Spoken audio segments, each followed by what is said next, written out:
Our first featured presenter is Meredith Oliver, also known as the Digital Diva. She is the founder and president of Creating Wow Communications, a sales training and digital marketing company located in Raleigh, North Carolina. Meredith is the author of 2 books, The Fan Factor and Click Power, both available at the Builders Books kiosk here at the show.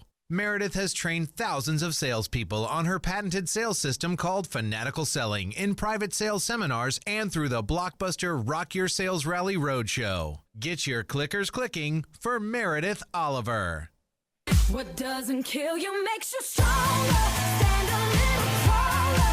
Doesn't mean I'm lonely when I'm alone. What doesn't kill you makes a fighter. Footsteps even higher. Doesn't mean I'm over. 'Cause you're gone. How many of you have been shopping for a bra recently? Sir, for yourself? My girlfriend told me that if I wanted the best bra, to go to Nordstrom's and ask for the eye bra, as seen on Oprah. So there I was, standing in the Nordstrom's lingerie department, when I make eye contact with Wendy, the salesperson. Little did I know that much like selling new homes, selling bras is a very intimate, personal, hands-on experience. As she escorted me to the dressing room, she informed me that she is a certified bra fitting specialist. No, Alan, you can't quit and go get that job. She measured, she lifted, she separated, she all but gave me a mammogram. And before I knew it, I was wearing the most perfectly fitting eye bra. And I wanted to ask her, why do you call it an eye bra? Do you like plug it in, charge it up, and download some apps with it? But then I figured it out. It must be wireless. Don't worry, guys, the ladies are with me. The eye bra was incredible. Wendy was amazing. So I paid $50 for this bra. I mean, that's $25. Wow. She rings me up. She asked me to register. So I did. I gave her my name and address. A week goes by. I get my mail. I have a handwritten note from Wendy. Open it up. It was a pleasure to meet you. It was a wonderful experience. I'm thinking, it better have been. Another week goes by, I open the mail, I've got a junk mail, another birthday invitation for Brady, and what did I have? Another note from Wendy. Another week goes by, another note from Wendy. The bra lady at Nordstrom's is stalking me. And that's when I realized I'm a fan. Wendy is my new go-to person, and I'll be buying a lot from her in the future. So I began to ponder the question, what makes a fan engage? Because here we are in this digital world where it's all beeping and buzzing, and we're tweeting and texting and instant messaging, and some of you are poking on Facebook, and frankly, I think that's just weird, right? We're more connected than ever. Yet we're more distracted than ever. Would you agree? Click your clickers. Yes. So as a salesperson, how do you engage? How do you engage your prospects and your future customers long enough to keep their attention to close them? So as I began to ponder this question and do some research, I found that the answer was sitting across from me at the breakfast table. Meet Alan Oliver. Alan Oliver and I have been married 14 blissful years. The only thing he didn't tell me was that he was going to wear licensed apparel every one of those 14 years. The man never has anything on without a logo on it because he is an uber sports fan. Do I have any sports fans in the audience this morning? There isn't any sport that Alan doesn't watch. College basketball, pro basketball, cycling, golf, tennis, World Cup soccer. What have I left out, honey? Oh, yes, there was the time he stayed up all night long during the Beijing Olympics to watch curling. What is this? So I discovered that if I began to look at the psychology of sports fans, we could learn a lot about what makes someone focus and engage. Because when they're busy watching curling and you're wearing your eye bra and it doesn't get a second look, well, there's got to be something there, right? I mean, what would make a grown person do this? That's Detroit Red Wings fans. They have a routine of throwing octopus on the ice for good luck, and then they lick them and kiss them. That's just weird. I mean, what about these weirdos? These are the Oakland Raiders. They have a section of their arena, their stadium called the Black Hole. It's XXX rated. I mean, look at these people. During the week, that's your accountant and your gynecologist. And on the weekend, they look like that. What is with that? And then, of course, perhaps the most colorful of all would be the NASCAR fans. This individual wanted a six-pack, so he had it tattooed on. Like, are you crazy? What makes people behave like this? There has to be some special sauce. And that is not Alan's stomach. I just saw someone ask him. So I came up with and wrote the book, The Fan Factor. And it is based on the psychology of sports fans. Because even if you aren't a sports fan, you are a fan of something. It could be cooking, it could be stamp collecting, it could be motorcycles or movies. But if you think about what engages you, what keeps your attention, you can learn how to engage others. Then I decided to come up with the FANatical selling model. The FANatical selling model was just on the screen. It consists of 3 steps: attract, engage, and convert. Attract, engage, and convert. Now, the last several sales rallies, I spent my time talking about the attract stage, and that's also a lot of what's in the book Click Power. Attract is how you drive traffic to you, how you get the right leads in a targeted format, in a qualified way. But I'm not talking about attract today. Because if I was honest with myself, what really turns me on is to work with sales teams on how to engage during the presentation, how to keep somebody's attention, and then, of course, how to follow up to continue to convert so that all of this work is worth commission in your pocket. Because what I learned from studying sports fans is that engaged fans stop to hear your message, no matter how busy they are. I'm a Bon Jovi fan. A lot of you know that about me. When Bon Jovi posts something on Facebook, I could be walking out the door to get on a plane to go speak. I could be getting ready to start a live webinar. It doesn't matter. I take a beat and I read my update from my hottie toddy, John Bon Jovi. Because he engages me. You follow? So how do you get that? That's what we're going to talk about. There are 5 things that cause fans to engage with you. We're going to cover one this morning: identity. Sports fans will tell you, we lost the game today, or we won today. It's like they're part of the team. If you ask a sports fan, why do you root for the Miami Dolphins? Honey, why do you root? God love you. They don't win much, do they? Why do you root for the Miami Dolphins? Alan will tell you, because I grew up in Miami and I've just always been a fan. Sports fans talk like, we need to fire our coach. We need to get a new quarterback. because they feel it. In fact, they've studied the physiology of sports fans, and literally their respiration, their perspiration, all increases or decreases with the thrill of victory or the agony of defeat.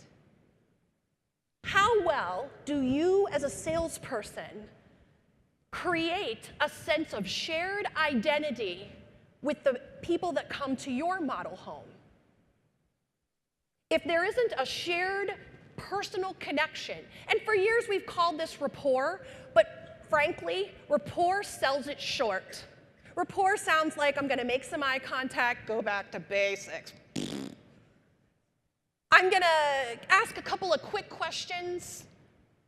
Some of the clients that I've coached, when we use video mystery shopping in conjunction so that we can really see what's happening in the field, and you watch those coaching presentations, you're on the surface, folks. You're not really digging in to create that bond.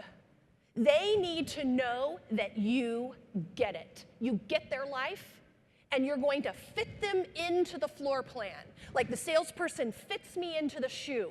You're gonna fit them in it, and I'm gonna show you how. Now, one thing that's definitely true is you know when a brand doesn't get you, right? When you're watching TV, you see commercials, and they just don't get you. Let's take, for example, the annual Victoria's Secret fashion extravaganza, fashion show, where 6'5" glamazons who are 100 pounds dripping wet parade around in $2 million lingerie. Yeah, the men love it. The men love it, but if you're brave enough, in fact, I double dog dare you, men, raise your hand right now if you enjoy going in Victoria's Secret to purchase anything. Oh, thank you, sir. That's good, I got 2. Out of 750, I got 2. So they just spent $1 bajillion on an ad campaign that only 2 men would be willing to buy from. Women, how do you feel about 6'5" glamazons who are only 100 pounds? Ladies, how do you feel about them? Boo! Frankly, it ticks me off. Because I don't look like this in the morning. I look like that! I'm a 40-year-old mother of a 5-year-old. I don't relate to this. I'll give you another example. My hairdresser. She's 20 years old. She's covered in tattoos from her forehead to her toes. She's fantastic, right?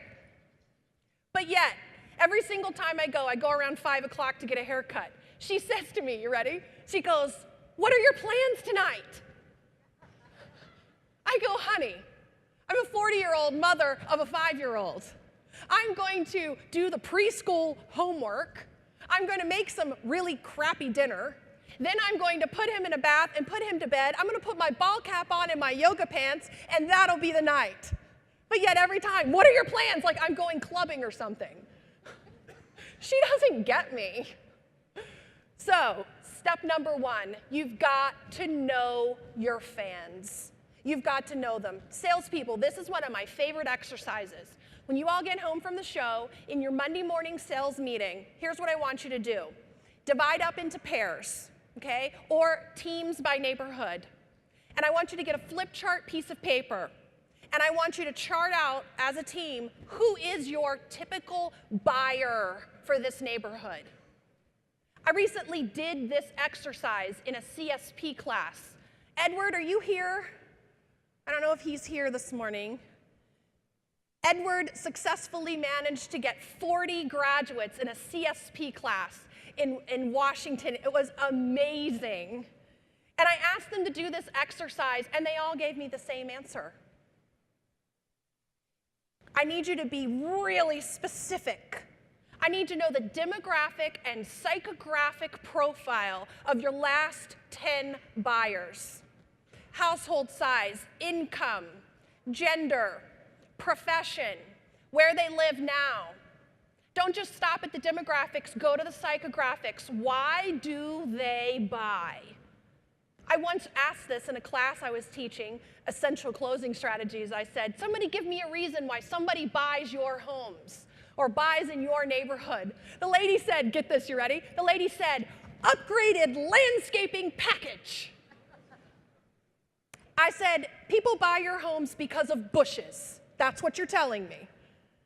You don't dig deep enough. Dig deeper. What are the specifics? And psychographics, the study of psychographics, teaches you people buy because on their values. They are motivated by their values, because it's American made, because it's high quality, because it's the principle of the matter. Are your buyers value buyers? Other people buy on status. They buy on status. They buy it to impress other people. The people who buy the two-story front with it open, with the entry, the lanai open all the way to the top with the big windows, the people that go, ooh, those are your status buyers. Or do they buy for the experience? They're experience buyers. They're motivated because they want to enjoy it. They want to express themselves, the expressives.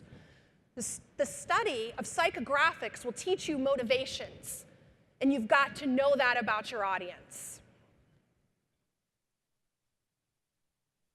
You need to be able to complete the sentence. And I love to do this in a training session where I go around the room and I'm like, everybody has to give me a different answer, and it ain't bushes. Buyers buy our homes because. You have to be able to complete that sentence and wow me with it. Step number 2 is to personalize your presentation. This seems really obvious, and I know some of you think you're doing this because you ask them if they have kids, and if they do, you work a few little fun things in like Jack and Jill bathroom and whatever, and you feel that that's personalization. I'm here to tell you that you need personalization on steroids, because in this culture, we can personalize everything. When you can personalize your coffee at Starbucks and give it this big, long, I'll have a half-calf, double venti with Splenda, no whip, vanilla sugar, right? I mean, it's crazy. You can even get your coffee exactly how you want it. Do you think some canned presentation is gonna fly, is going to engage? No. Now, the twist that I wanna put on this morning, because I promised you fresh material, is that, yeah, you got to do it offline. We're going to talk about that in a minute, but more importantly, you have to do it online.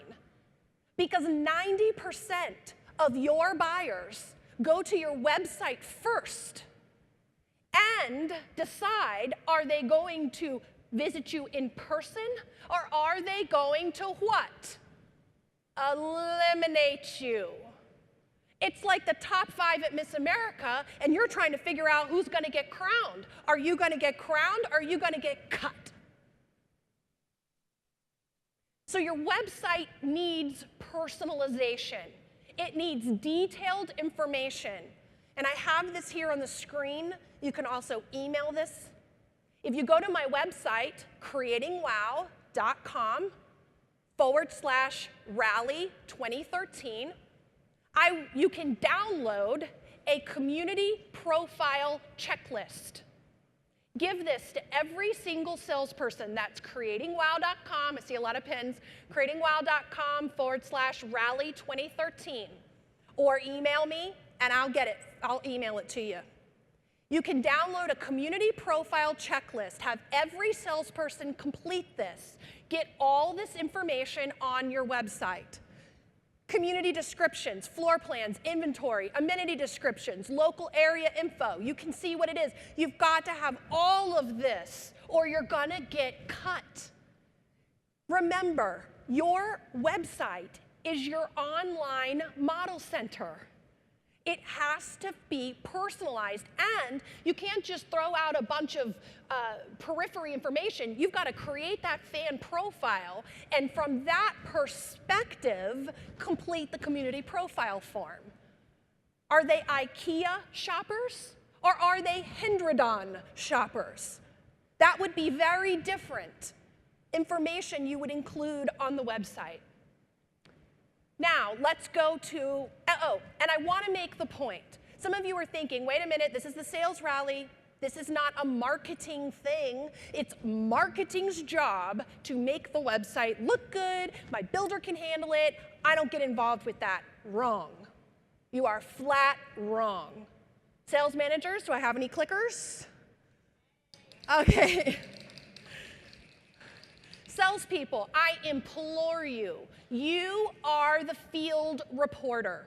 You have access to the information, you talk to the buyers, you know more about your neighborhood and who the fans really are. You've got to feed that information to personalize that site. It's up to you. They can't do it for you. Offline, what you want to do is present your homes as lifestyle solutions. If you look at the screen, you'll see a kitchen with a desk area. If I have a baby boomer couple in front of me, that desk area becomes their part-time workstation. Did you know that nearly every retired person still does some kind of part-time consulting or work? I know this because I noticed it about my parents. My parents have a lovely office in their home that they built in the mountains where they retired, but they're never in it. And I asked my dad one day, Dad, why are you down here at the dining room table? He said, I spent 30 years in an office. I want to sit in the middle of the house where I can see everything and see the beautiful view of, off our mountain out the front doors. So you got to know your buyers. If they're baby boomers, it's your part-time workstation. If it's a couple with some kids, you know what I see? I see a school organization central. I see a bin for every piece of buddy's homework. I see a bulletin board underneath the cabinets there where they could pin their reminder things to do. I see a place for the computer where they could work while you cook dinner. What if you were to present this lifestyle solution to somebody and her eyes would be getting bigger and bigger and nodding and nodding? What if I had a couple with no kids, professionals? What might I use that for? Well, what if it was a technology charging station where they could have all their gadgets and charge them all up, and you could show them on Pinterest this picture you saw where the drawers become a station to feed their dogs, and then you just slide the drawers right back in, no mess, can't see anything. Oh, I get a clicker from Susan down here. She likes that idea. And what if you were to get your iPad out, salespeople, open your board on Pinterest up and show them the photo of that idea, and then you were to email it to them in your follow-up? Do you think you would engage somebody with that? Yes. Do you think you would sell somebody a home if you'd personalized it that far? Yes. So personalization is everything, and it's really the key to where we're going. I don't have time to go into this too much, but the idea is to not just sell features. We know that. We know the old words we used to use were don't feature dump. Well, you have to be able to not only give the feature, but you've got to give the advantage, which is the performance characteristic of something. And then you've got to give the value of that feature, which is why I need it. So tell me you do 2x6 because it's better for the insulation process. Then tell me what the insulation performance characteristic is, and then tell me how much money it's going to save me. That's personalization. The FANatical selling model also asks you to convert the traffic that you have. So the idea is, like Wendy, you've got to send the follow-up, and timing is everything on this. You can't just do one. You've got to do multiple follow-ups. And guess what? They have to be personalized. So when you send your follow-up, don't make it about you. I enjoyed meeting you. It was wonderful to have you to our community. Me, me, me, me, me, me. Boring. I'm not buying you. I'm buying a home. What you want to do is think like a sports fan. Recap the game. What did they see? What did they feel? What did they experience during the visit? If you will recap the visit from their perspective, you will engage and you will get their attention. What made Wendy great wasn't what she knew. It was how she applied what she knew. It was the fact that she made a conscious decision that day to wow me. She didn't wake up and give me that bra demonstration by accident, I can assure you. And she may have done that 15 other times that day. To me, it felt like the first time. She wowed me. For you to be a fanatical seller, you're going to have to practice and execute these principles in your sales office every day. Sales managers, you're going to have to do some training with your people, the real role play kind, and not accept the surface answers of, oh, it's open concept. Yeah, boring. You all say that. Give me lifestyle solutions specific to the home that you built. And the question that I want to leave all of you with this morning: am I wearing it right now? What doesn't kill you makes you stronger.